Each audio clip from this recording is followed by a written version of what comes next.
siguiente programa es para todas las edades. No contiene escenas de sexo o violencia. Clasificación familiar.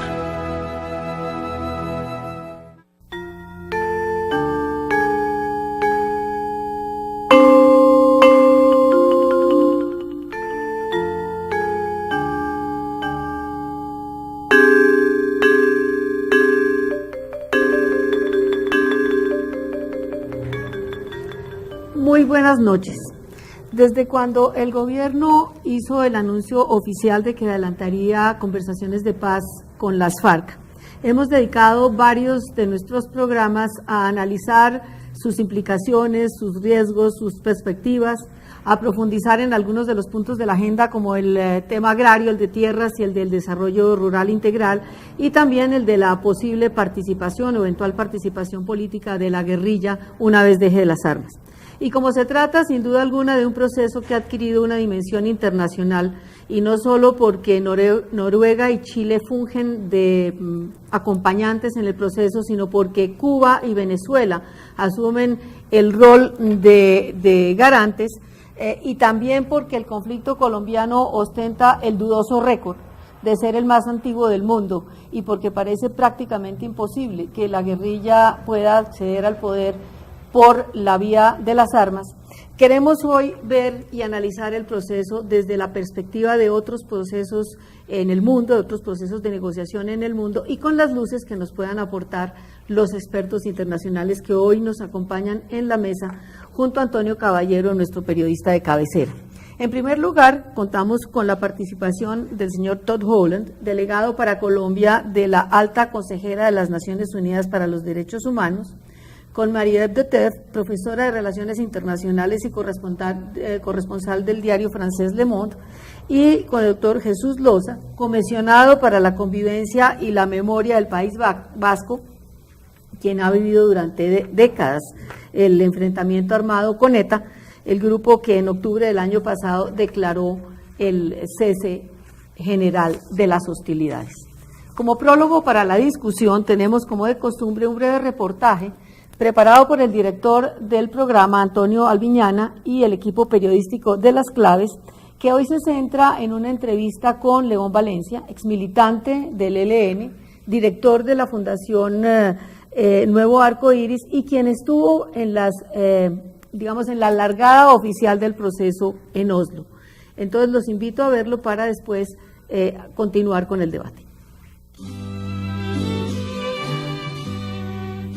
Cuando se emprende por cuarta y esperemos que por definitiva vez el proceso de conversaciones de paz entre el gobierno colombiano y las FARC, vemos que en todo el mundo se están superando situaciones de conflicto armado, en ocasiones mucho más antiguas que el colombiano. Es el caso irlandés, donde hace pocas semanas veíamos a la reina Isabel saludando en Dublín al antiguo jefe militar del IRA, Martin McGuinness, hoy vicepresidente de Irlanda del Norte y antes considerado líder terrorista.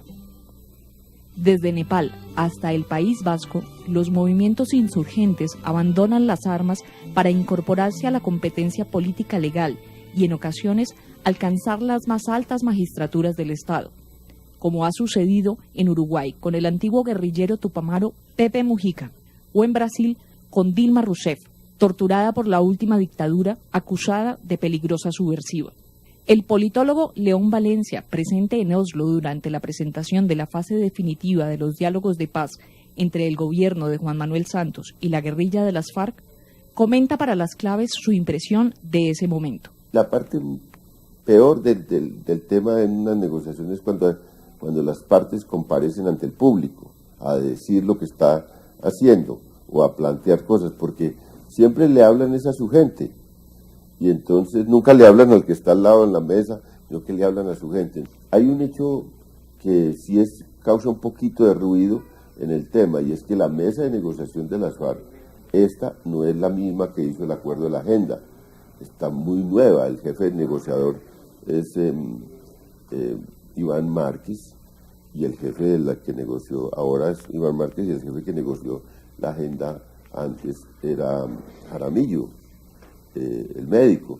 Entonces sí hay una composición distinta a las mesas, y eso crea un poco de ruido mientras otra vez se acopla los negociadores del gobierno y los nuevos negociadores de la guerrilla. El acuerdo sobre la futura participación política de los miembros de las FARC, especialmente de sus actuales dirigentes, es para León Valencia el punto fundamental de la negociación, por delante de otros que parecen más programáticos como el agrario. Yo fui negociador de un proceso de paz y hay una agenda explícita y una implícita. La explícita son la plataforma política que uno tiene, va y la coloca en la mesa, la discute y la cosa. Pero un grupo siempre va pensando, la cosa es muy concreta. El que está en la mesa piensa primero en él mismo, después piensa en el grupo más cercano y después piensa en un anillo más allá y es en todo el sector guerrillero que representa. Y luego está sobre todo las regiones donde están. Entonces la agenda, digamos, real es a la inversa. Siempre empieza por el grupo mismo, cuál va a ser el futuro del grupo. Y el futuro del grupo, el tema más palpitante es la participación política. El politólogo de la Corporación Arcoíris aproxima para las claves los procesos que se han dado y están en curso en todo el planeta para poner fin a enfrentamientos civiles armados. El más parecido y por lo cercano ahora es El Salvador, que además es un proceso muy exitoso, porque el tema de El Salvador principalmente fue la inclusión política. Ahora, lo lograron de manera magnífica, porque los dos partidos que negociaron, el FMLN y Arena, constituyeron prácticamente un bipartidismo que se está alternando en El Salvador. El tema principal aquí es la inclusión política, y yo creo que va a ser la enseñanza de El Salvador es muy fuerte en ese punto. Ahora, muy recientes, el irlandés, que también es un proceso bastante exitoso, que colocó a un movimiento político como el Sinn Féin en la disputa política electoral allí. Y recientemente se han firmado dos acuerdos lejanos, que es el de Nepal, que era con una guerrilla maoísta. Hay transformaciones políticas muy fuertes y están implementando los acuerdos, o sea, se están desarrollando, están en la implementación de los acuerdos, y ese sería un proceso que tiene mucho que ver con eso. Y se acaba de firmar un acuerdo en Filipinas con una guerrilla mora, que eso es reciente, la firma, y van a entrar seguramente apenas en el proceso de implementación, que es lo que, digamos, como lo que se está viendo en el mundo hoy. En general, es que hay como una especie de ronda de negociaciones en muchas partes, terminando en procesos exitosos, o por lo menos terminando en firmas de acuerdos. ¿Qué enseñanzas se pueden extraer de los procesos de paz que se están produciendo en todo el mundo? Bueno, hemos visto el reportaje, León Valencia nos plantea unos puntos concretos que iremos discutiendo en el curso del programa, pero para empezar yo quisiera hacer una ronda para que cada uno de ustedes me dé su opinión sobre cómo ven las perspectivas del proceso que se inicia en pocos días en La Habana, los retos, los riesgos y si le ven o no posibilidades de éxito. Doctor Howland, ¿usted podría dar como su primer punto de vista?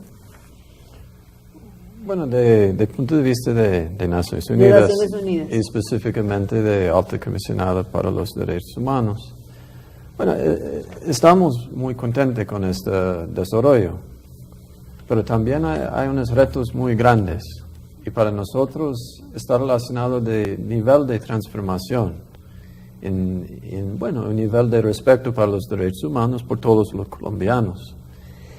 Y yo creo hay un reto en la zona de enfocar demasiado en los perpetradores de violaciones de derechos humanos y no suficiente en la zona de cómo se van a transformar de vida de las víctimas que está viviendo por todas partes. Es decir, usted insistiría en que hay que hacer, o que el gobierno en esta negociación tendría que hacer un énfasis en que las FARC reconozcan que son violadores de los derechos humanos y se comprometan en la reparación, en la verdad y en la reparación a las víctimas. Claro que sí, yo creo es importante para enfrentar las violaciones por la FARC y del Estado, claro, y para tratar de transformarlo hasta algo positivo. Porque hoy en día es difícil solamente para hacer una amnistía, mismo no es posible. Claro. Entonces yo creo es importante para enfrentar este problema manera frontal. Señor Loza, usted que ha vivido todo el proceso de enfrentamiento con la ETA en el País Vasco, por una parte, y por otra parte, que ha estado en el proceso de los ceses de hostilidades que ahora están decretados en forma general y la dejación de las armas, ¿cómo ve usted el proceso que enfrenta Colombia? Pues yo quiero decirlo que lo vemos con esperanza, con muchas ganas de que salga bien, muy conscientes de las dificultades y deseando fervientemente que tenga un final positivo.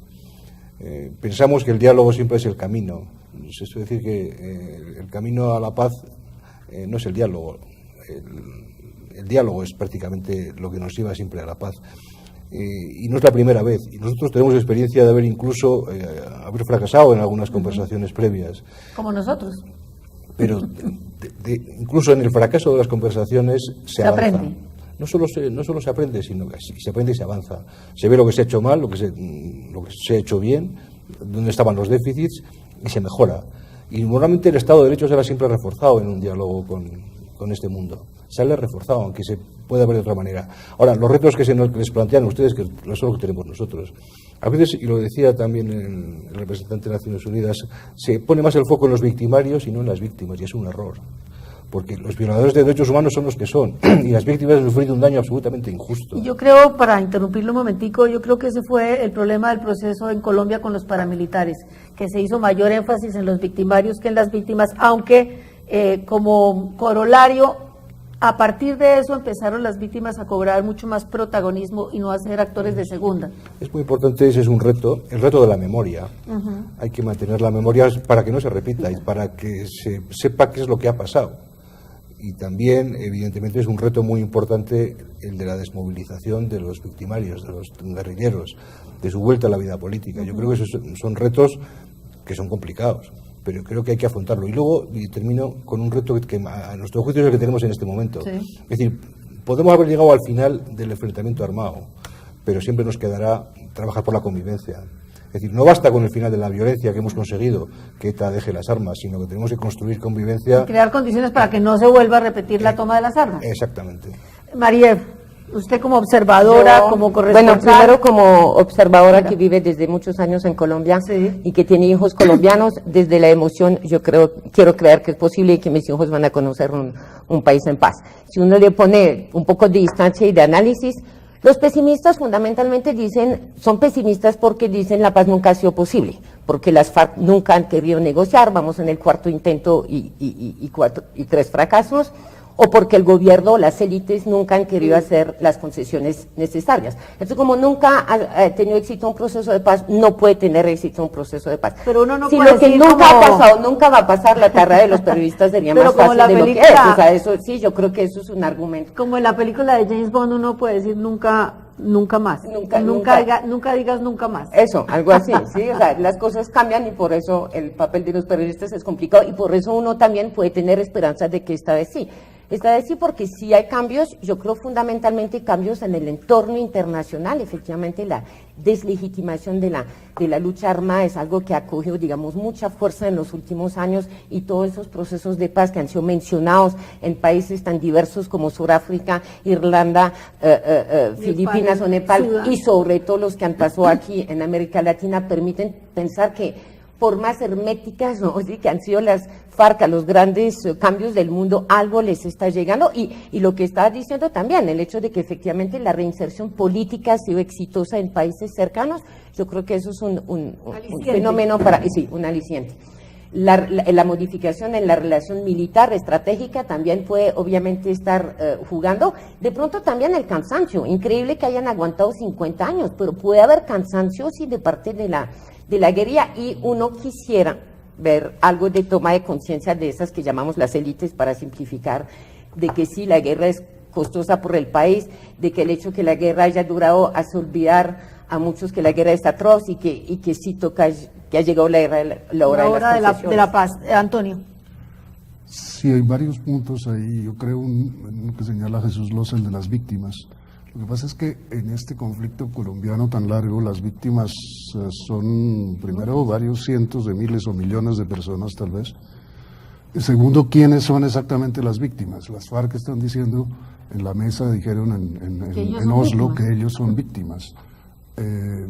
Los victimarios ajenos a esta mesa, como son los paramilitares, Mancuso, por ejemplo, está reclamando también su intervención en los diálogos, no sé exactamente con qué argumento, es decir, fue obviamente parte del conflicto, pero no creo que él también se considere una víctima, aunque los hermanos Castaño se consideraban siempre víctimas, aunque el expresidente Álvaro Uribe se considera una víctima, porque efectivamente su padre fue asesinado por las FARC. Entonces el problema de las víctimas me parece complicadísimo en Colombia y el más difícil de negociar, por una parte. Y por otra parte, hablaba León Valencia de que una cosa importante de discutir, depende de qué se está discutiendo. Se están discutiendo territorios, se está discutiendo derechos políticos, digamos, en el caso de las Filipinas, cuando se discute un territorio específico por razones de etnia y de religión, como es el caso de la guerrilla mora. En el fondo es más fácil resolver los problemas porque se trata simplemente de una repartición geográfica. Cuando se está discutiendo, como en Colombia, como lo plantearon las FARC en la mesa en Oslo, toda la estructura institucional y económica de un país, las cosas son bien complicadas. Es decir, yo he sido partidario de este proceso, me parece, he creído en que puede funcionar, pero se está planteando más cosas de las que preveíamos. Por lo menos en el discurso de Márquez quedó planteado lo divino y lo humano, y la agenda de la mesa supuestamente es más acotada. León Valencia señala un punto que me parece interesante discutir, que es qué implicaciones tiene el hecho de que los que estuvieron en las negociaciones secretas no son ahora los que están sentados en la mesa. Señor Robledo, ¿usted qué opina? Bueno, yo creo es importante de ver varios ejemplos, y de experiencia de El Salvador fue bastante interesante, porque ellos enfocaron más en temas, y en estos temas no tenía siempre el mismo equipo. Entonces yo creo es posible para superar este problema. Aquí, bueno, en este momento yo creo hay varias razones políticas para este cambio, para tratar de tener unos equipos más inclusivos, en la zona que va a representar varias partes de sociedad. También hay razones y hay ejemplos que se puede apoyar este tipo de negociación, equipos de negociación. Pero yo creo que la cosa más importante es que ellos siguen de agenda que ya existe, y que se van a tratar de cumplir con la agenda que fue establecida. Mismo que los equipos pueden ser diferentes, depende del tema. De los temas, y es más, está contemplado asesores en la mesa, a los negociadores en la mesa, y una de las cosas que dicen es que Iván Márquez no estuvo en las negociaciones secretas, está en la mesa, pero Iván Márquez tiene una representatividad muy grande, porque dice que tiene control sobre más o menos el 40% de la tropa, y en eso usted estaría dándole la razón en por qué tiene una representatividad mayor, inclusive de otros que hubieran podido estar negociando por detrás. Es que no solo el equipo de las FARC es distinto, también lo es el equipo del gobierno. Pues se agregaron personas. Humberto de la Calle, que es el que lo dirige, no estaba en las conversaciones anteriores. Porque era muy reducido. El general Mora no estaba, pero el general Naranjo no estaba, el presidente de la ANDI no estaba. La verdad es que solo Sergio Jaramillo, creo yo, el alto asesor de paz. Y Frank Pell, correcto. Y Calarcá estaba y estaba en las conversaciones. Bueno, sí, en realidad hay unas recomposiciones sobre, digamos, en ese sentido habría cierto pragmatismo sobre la necesidad que va planteando el proceso. Señor Loza. Sí, creo que es inteligente. En cada fase del proceso pueden necesitar actores diferentes. Evidentemente que existe la coordinación dentro de cada una de las partes. Y está contemplado. Pero incluso la propia personalidad de las personas que vayan a hablar también es importante, su trayectoria, su conocimiento, su representatividad, su autoridad, su autoritas, que diríamos en latín, en su mundo. Yo creo que son temas muy importantes. Evidentemente siempre hay asesores por detrás para tocar muchos temas. En la agenda hay temas muy variados y eso previsiblemente dará lugar a que previsiblemente entren, si las cosas avanzan, entren en juego otros actores. Es perfectamente posible. Un punto que ha sido, o que es muy sensible, y que ha sido cuestionado por en general los que se oponen al proceso, es el de que las negociaciones se lleven a cabo en medio de las hostilidades. Pros y contras de que las negociaciones se llevan a cabo en medio de las hostilidades, señor Lozano. Es que es elemental, es decir, si no hay hostilidades no habrá negociación. Es decir, si las hostilidades cesan, si, digamos, las FARC se rinden y todo se normaliza, que hay que negociar. Pero obviamente si hay rendición. Pero lo que digo, como ha habido, nosotros hemos tenido negociaciones con treguas. Voy por ponerme en el extremo. Listo. Vamos a ver. Es decir, yo creo que es importante que cuando hay una confrontación de este tipo, como decía, el diálogo es un instrumento fundamental. Se puede pedir que haya cese el fuego, siempre la otra parte va a decir lo mismo, y el Estado de Derecho no puede bajar la guardia cuando hay alguien que asesina a semejantes. Eso es imposible. Luego, entonces, lo que está sucediendo es que ni unos ni otros están cesando en su actividad, pero ven que quieren superar esa situación. Y eso es, a mi juicio, extraordinariamente importante. Es decir, no pongamos el foco en que unos y otros continúen, sino pongamos el foco fundamentalmente en que son conscientes de lo que está sucediendo, es perfectamente superable. Vamos a hacer esfuerzos para superarlo. Yo creo que, y es una posibilidad, me imagino que los negociadores estarán hablando, de que si las conversaciones van avanzando, pues se podrán ir dando pasos, en altos fuego concretos, se pueden hacer muchas cosas, pero es importante que por lo menos exista un mínimo de confianza que existe, y eso es un elemento fundamental a la hora ya de hablar de otras cosas. Es decir, si queremos poner todas las condiciones previas, perfectas, para el inicio de las negociaciones, previsiblemente las negociaciones no habrían tenido lugar. Es imposible, doctor Holland. Bueno, yo creo que es importante de ver varios ejemplos. En El Salvador, por los primeros, yo creo fue más de un año, continuaron hostilidades durante el proceso de paz, y León Valencia está diciendo que esto fue un proceso que es un modelo que Colombia tiene que ver. Bueno, en Angola ellos comenzaron a un cese de fuego 3 veces y nunca llegaron a un paz. Entonces yo creo hay ejemplos buenos y malos. No se puede mismo decir que hay un mejor de otro, pero desde el punto de vista siempre de derechos humanos, claro, de más rápido que hay un cese de hostilidades, de mejor para la gente que está sufriendo. Bueno, tenemos que hacer un breve corte aquí, después le damos la voz a María y a Antonio para rematar este punto de si es conveniente o no, pros y contras de negociar en medio de las hostilidades. Volvemos en un momento.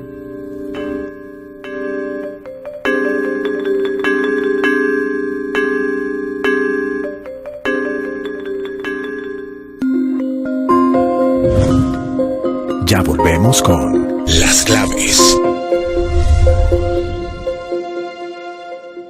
Conmuévete y ponte al día con Bogotá. Aprovecha el 50% de beneficio para comparendos impuestos antes del 16 de marzo de 2010. El plazo para pagar con el descuento es solo hasta el 15 de diciembre de 2012 y se debe hacer el curso pedagógico. Mayores informes www.movilidadbogotá.gov.co, línea 195 y 364-9416. Secretaría de Movilidad, Alcaldía Mayor, Bogotá Humana.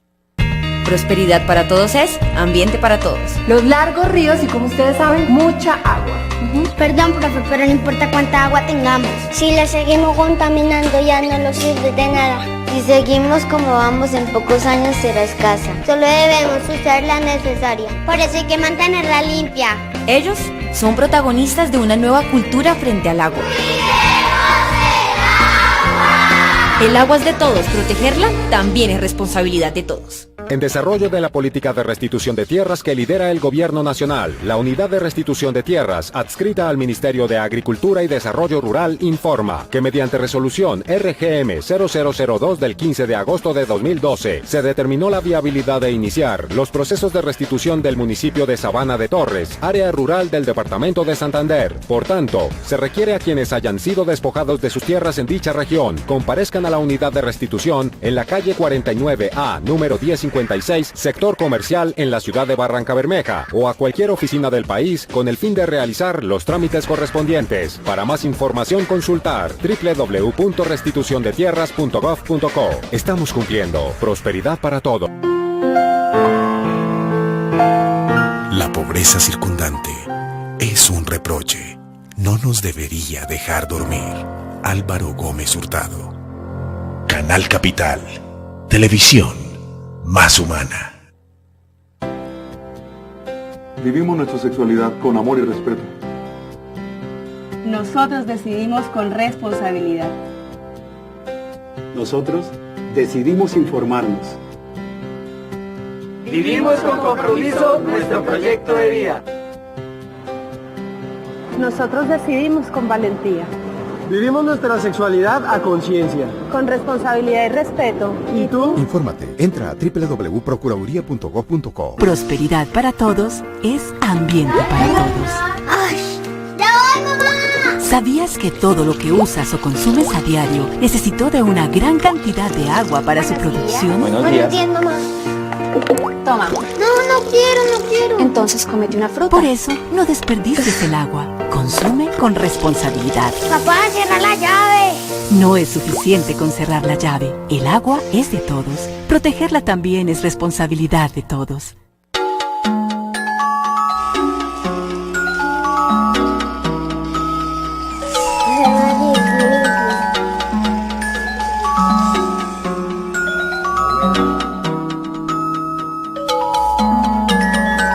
Soy Digital, programa concurso que enlaza a las regiones. Comparte tus usos increíbles TIC.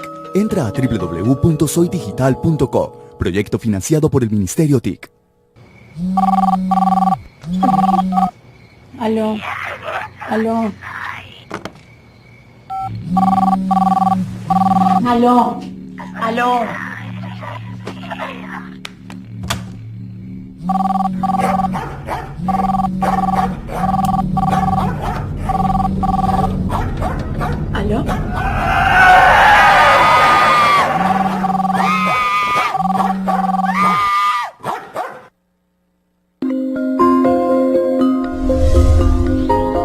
Siga con nosotros en Las Claves.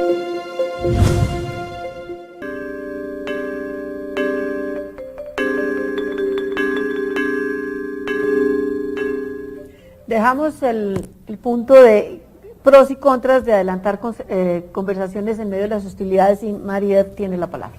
Yo creo que lo que juega en contra de un cese el fuego es que si se decreta el cese el fuego, el riesgo es que vigilar el cese el fuego sí se vuelve como acapara las negociaciones de paz, y las opciones de que se viole el cese el fuego se vuelven un obstáculo más al posible fracaso de las negociaciones de paz.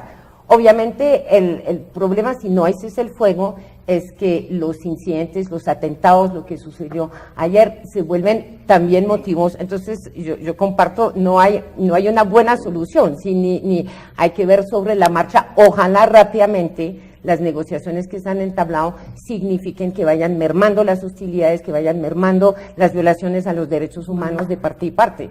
Pero yo creo que eso es un poco desde la teoría, digamos, o los ejemplos internacionales que se puede decir del cese el fuego. Antonio. Sí, yo creo que el cese el fuego es innecesario y al contrario puede ser dañino. En Colombia, no solo los ejemplos internacionales, sino los ejemplos colombianos de tentativas de paz con cese el fuego, con tregua, han fracasado en general. Con las FARC mismas. Pero el Caguán sin cese el fuego también ha fracasado. El Caguán sin cese el fuego en el país en general, pero no en el territorio libre del Caguán, digamos, el territorio de despeje. Sí había cese el fuego en todo ese inmenso territorio del Caguán. Y eso, pues por una parte condujo al fortalecimiento militar de las FARC, por otro lado no contribuyó para nada a facilitar el llegar a un cese el fuego definitivo y que ocupara todo el territorio del país, sino un pequeño o grande territorio selvático. Me parece además que este proceso se inició sin cese el fuego. Las conversaciones llevan casi 2 años. En esos 2 años ha muerto nada menos que el jefe de las FARC, Alfonso Cano, y eso no hizo que se interrumpieran las conversaciones. Eso es un signo positivo. Me parece que se puede seguir así perfectamente, a sabiendas de que va a haber muertos de lado y lado, pues ataques de las FARC, bombardeos. De hecho, ayer hubo 5 muertos asesinados por las FARC. Bueno, un punto neurálgico de cualquier proceso de negociación y de paz es cuánto ceder en términos de justicia si la meta final es obtener el cese de hostilidades. Desde el punto de vista de las Naciones Unidas, ¿cuánto es cedible en términos de justicia? Yo creo es importante de ver esta pregunta un poco diferente, ¿no? En términos de qué es justicia. Y Antonio planteó quién son las víctimas. Yo creo depende un poco de quién son las víctimas, qué justicia está esperando y qué son las prioridades por ellos.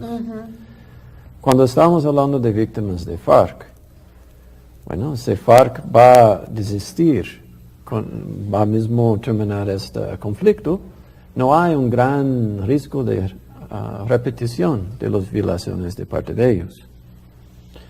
Cuando estamos hablando de las víctimas de las áreas rurales que viven en estas áreas, también por ellos la paz da un tipo de justicia, porque por primera vez ellos pueden mandar sus niños a la escuela, se puede mismo participar de manera real de la vida política y económica del país. Pero yo creo es importante de ver un poco de no hay un formulario que indica, pero también es importante de ver que hoy en día no se puede mismo esquecer que los dos lados violaron los derechos. También no es posible de solamente decir, bueno, hay un mecanismo de justicia transicional como una comisión de verdad que es suficiente. No es. Yo creo, depende mucho de... Lo interrumpo. En Colombia se aguantaría un proceso como el de Sudáfrica donde no hubo justicia y hubo verdad. Pero yo creo...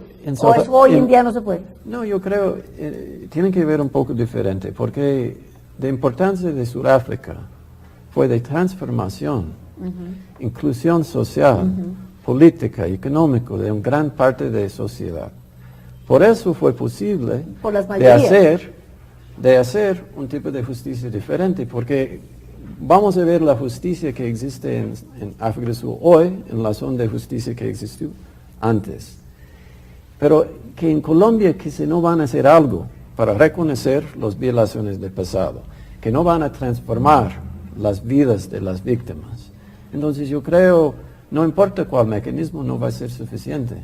Entonces yo creo es muy importante que ellos ahí en la mesa van a tomar en serio y muy serio este problema, porque no es como El Salvador hace 10 años. Ahora las obligaciones son reales. Los estándares internacionales son más altos. Son más claros y son más reales. Y son más altos. Sí, entonces... Y se van a ver, por ejemplo, en Chile o Argentina, cuando no se confrontan sus violaciones y se intentaron esconderlos, se van a volver. Entonces es importante para mismo entender que, bueno, vamos a enfrentarlos y vamos a tratar de hacer posible dentro de, las limitaciones políticas que existen. Señor Loza. Sí, estoy de acuerdo. Yo creo que la justicia, lo dijo muy bien Patricio Aylwin cuando tomó posesión en el Estado Nacional. Haremos justicia dentro de lo posible. Y yo creo que el paradigma debe ser toda la justicia que podamos. En nuestro caso concreto en el País Vasco, como digamos el Estado de Derecho ha derrotado a la organización terrorista, hablamos de no impunidad, lo cual no quiere decir que no demos una segunda oportunidad a las personas que han sido terroristas. Ya estamos buscando la reinserción de ellos, con algunos conflictos con las víctimas, pero teniendo muy claro que la Constitución española habla de la reinserción como elemento fundamental de la pena privativa de libertad, y que tendremos que dar alguna solución también a los huidos que existen muchos en Latinoamérica. Es decir, eso está muy claro, en nuestro caso concreto. Claro. Pero en otros casos concretos, yo creo que es muy importante ponerse como paradigma lo máximo posible de justicia y sobre todo buscar acuerdos políticos en dónde están las líneas rojas. Es decir, yo creo que es muy importante el consenso político y el consenso social en un país a la hora de establecer esas líneas rojas. Y ahí sí que sería interesante, a mi juicio, que las víctimas pudieran participar en la elaboración de esas líneas rojas. Porque las víctimas no tienen que hacer política, no tienen que estar en la mesa de negociación, pero tienen que tener voz. Y su voz tiene que ser, a mi juicio, especialmente en establecimiento de esas líneas rojas, y una de ellas es la justicia, la no impunidad. ¿Hasta dónde podemos aceptar a la hora del bien del país? Nosotros también tenemos que poner nuestro granito de arena. Sepan ustedes que estamos sufriendo mucho, pero que queremos también avanzar y tenemos que ceder parte de lo que hemos sufrido. ¿En aras de la paz? Eso es. Sí. Y ahí el consenso, perdón y termino, es, a mi juicio, fundamental. Fundamental. Sí, lo que hay que saber de antemano, yo creo, es que no va a haber justicia absoluta. La mayor justicia posible, dice Jesús Loza, y me estoy completamente de acuerdo, pero esa mayor justicia posible no va a ser una justicia, es decir, hay que entregar justicia por paz, un poco como en alguna de las tentativas de paz entre israelíes y palestinos se habló de paz por territorios. En el caso colombiano no es paz por territorios, pero sí es justicia por paz y más cosas también por paz. No es solo la justicia lo que se está buscando, sino verdad también. Y volvemos a lo mismo que hablamos ya en otros programas, que es la participación política de quienes están ahora combatiendo al Estado. Mariel. Yo creo que esta exigencia de justicia y verdad, primero es una exigencia relativamente reciente, ¿no? A escala de la historia de los conflictos que tuvimos en Europa, y nosotros durante tantas guerras que nos hicimos buscamos hacer la paz sin que eso mediara. Y yo creo que si bien los estándares internacionales han sido como poniéndose más duros y que pueden complicar la cosa, todo depende mucho, como le decías tú, de la calidad de paz que haya. O sea, si finalmente, yo creo que uno de los problemas del llamado proceso de paz con los paramilitares es que muchas víctimas, parte de la sociedad civil, sentía que en el fondo nadie está cambiando, que unos están deponiendo las armas, pero que otros iban a llegar, y eso son hoy los BACRIM. O sea, ¿cuál era el gran cambio social o político que había detrás de este proceso? No existía. Y yo creo que efectivamente el mejor ejemplo es lo de Sudáfrica. Hubo poca justicia, pero la sociedad aceptó de que sí, un cambio fenomenal, un momento de ruptura. Lo que dice nosotros el doctor después de la Loza, Segunda Guerra Mundial hubo poca justicia. Mientras haya consenso. Sí, y que yo creo que en eso, los estándares internacionales no le quitan que el mundo va a aceptar, sí, lo que Colombia, lo que la sociedad acepte acá. Incluso en Chile uno podría decir, finalmente a Pinochet lo agarraron 20 años después, uno podría decir si en algún momento hubo consenso en Chile para que eso fuera la condición de la salida de la dictadura, pues, y después le cayó, pero también hay una cuestión, yo creo, de temporalidad.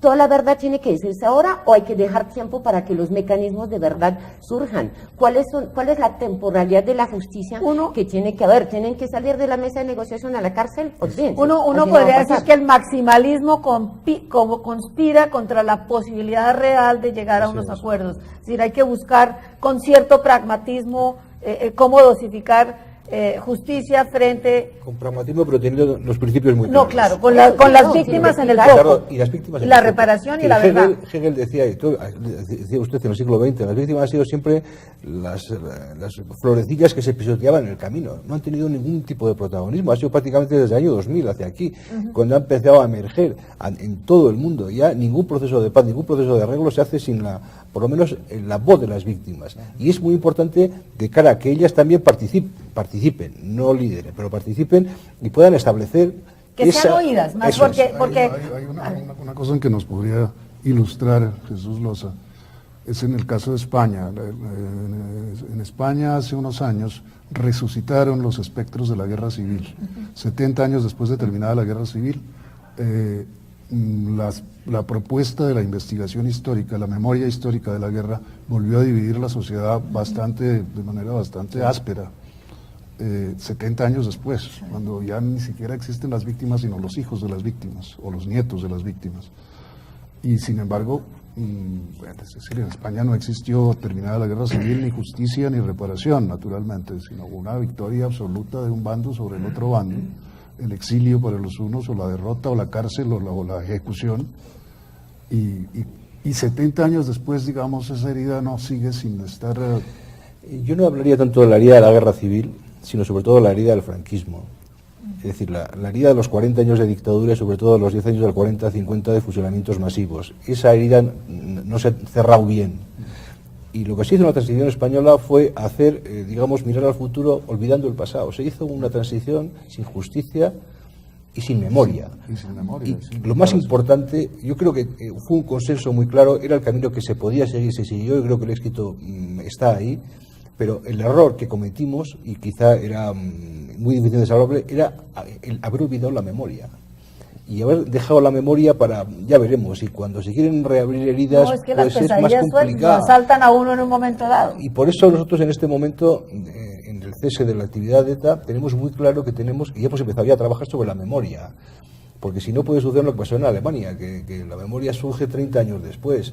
Y bueno, sí, pero cuando surge una cosa... y ya no se matan, ¿sí me entienden? Eso es lo que yo, a eso apunto yo, o sea, efectivamente resurgió en España para decir las heridas y se cayó de manera infame, pero ya no se mata, se repite la violencia. La paz aquí no va a arreglar todo, ¿sí? No se trata de eso. No se por trata... eso creo que en España... Yo pienso que es importante de ver por qué es diferente hoy en la zona de punto de vista de víctimas. Hace 15 años el Estado fue más importante en la zona de actor de derecho internacional. Hoy en día es más claro que todo uno de nosotros tenemos derechos.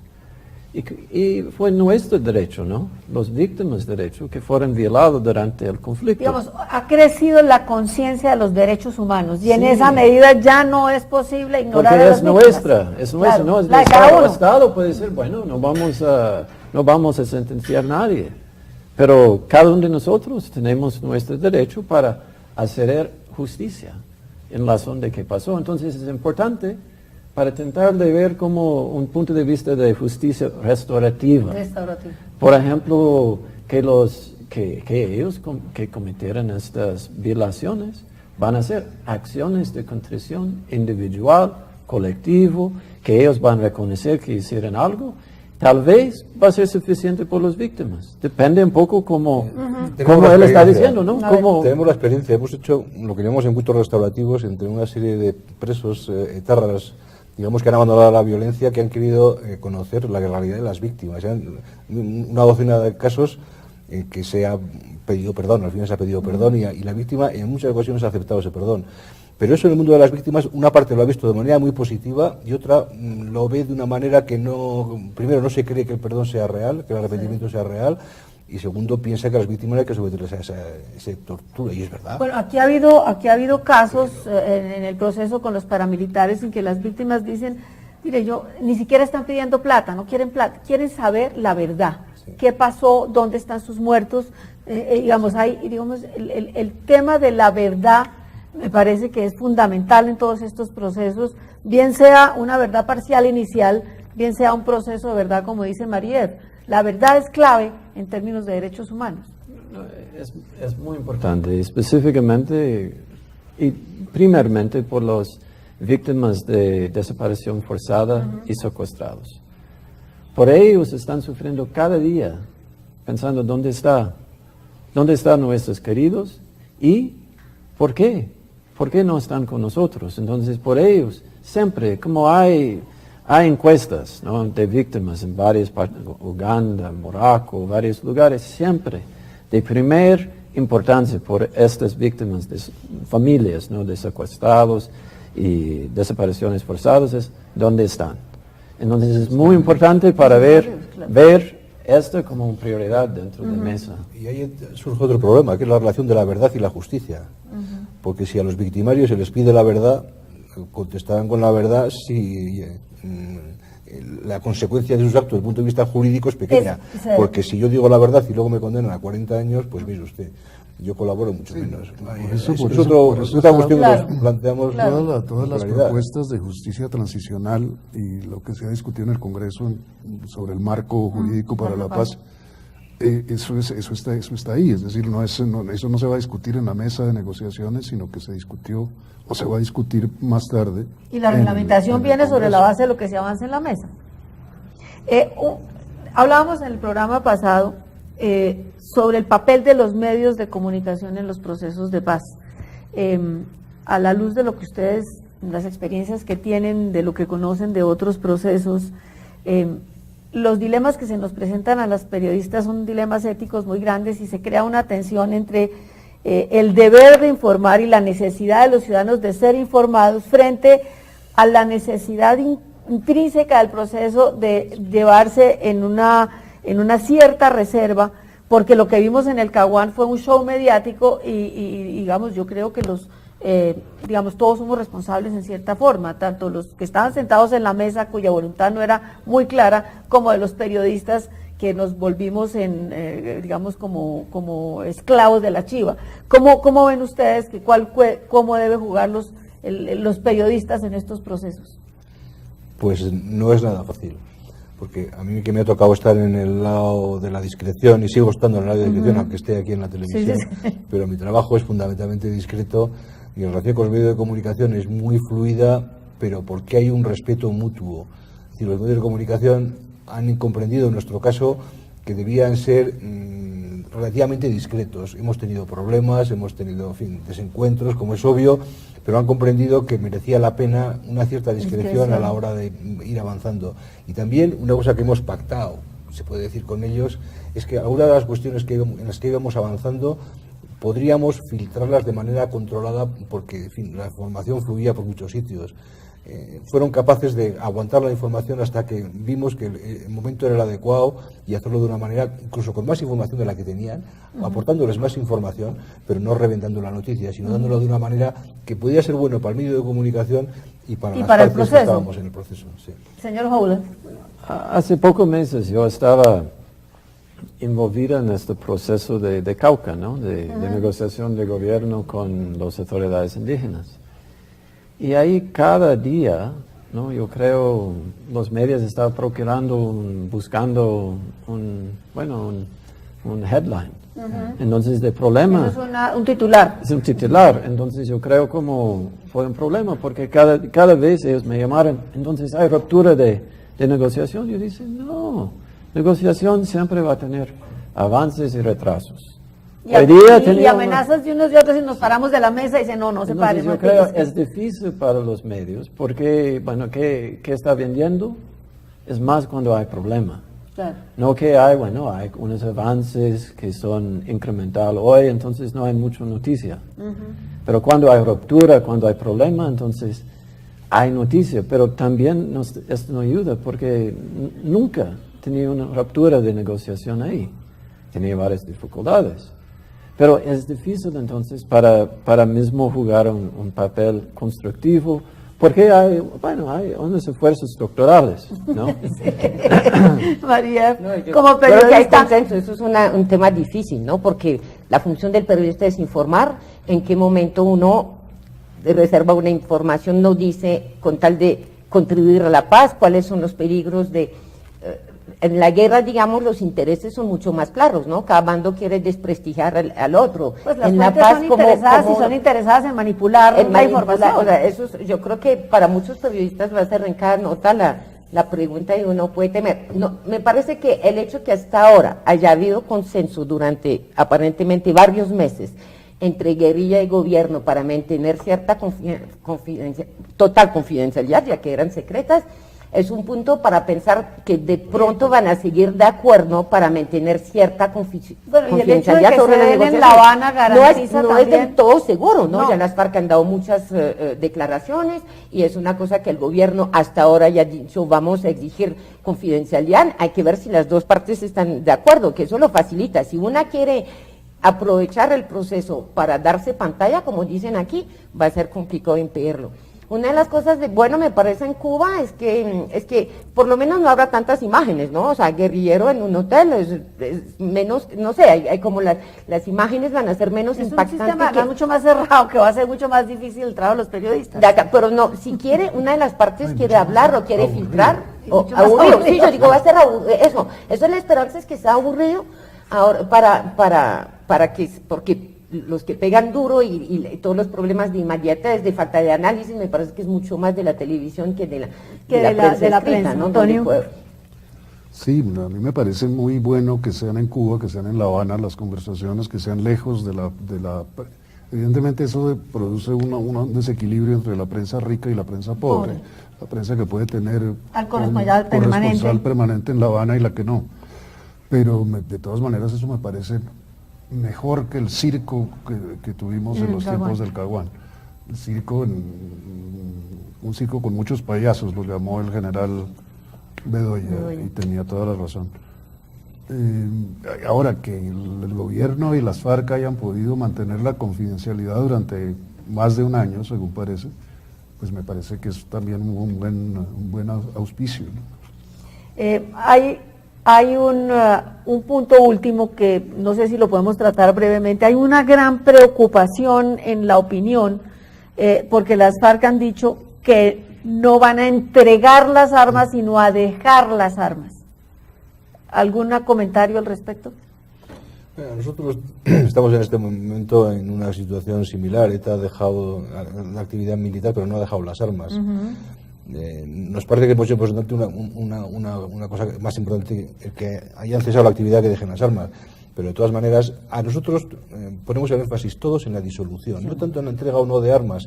Hubo una facción de ETA militar que desapareció y que lo que hizo fue vender las armas. Cuando se les pidieron para entregar, si no las tenemos, las hemos vendido para sacar plata, para poder vivir. Es decir, es mucho más importante que se disuelvan, que no entregan las armas, porque tiene un elemento simbólico que es muy importante. Pero evidentemente, si sigue habiendo posibilidad financiera, se puede comprar armas al día siguiente. Es decir, no es lo fundamental. Señor Robles. Bueno, yo creo está un poco relacionado de participación de,